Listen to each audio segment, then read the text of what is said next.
This is the summary created from the video. Lecture 38 Demonstration-XIV.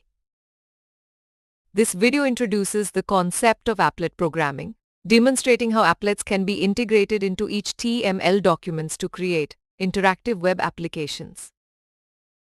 HTML content can host applet code through the use of an applet tag, allowing applets to interact with the web page and combine applet and HTML programming. The applet tag in an HTML page includes various parameters that control the behavior and display of the applet, such as width, height, codebase, and archive. The width and height parameters determine the size of the applet's display area within the browser window, while the codebase parameter specifies the location of the applet's class files, whether local or remote. The archive parameter allows bundling all required files into a single JAR file for efficient execution, reducing network traffic and improving performance.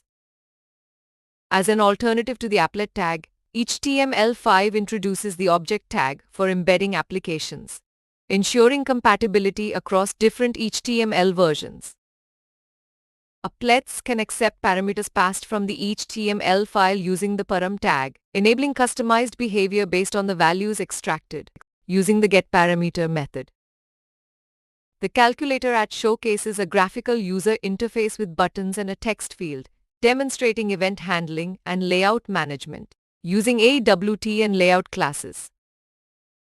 The banner applet demonstrates parameter passing from HTML to applets, allowing the applet to display text passed as a parameter from the HTML file.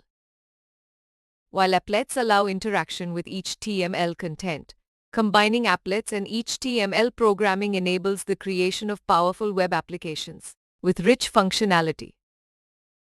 To summarize, applets offer a way to integrate interactive applications into web pages, leveraging HTML's capabilities and applet programming's power to create dynamic and engaging user experiences. Please stay tuned for more summary videos.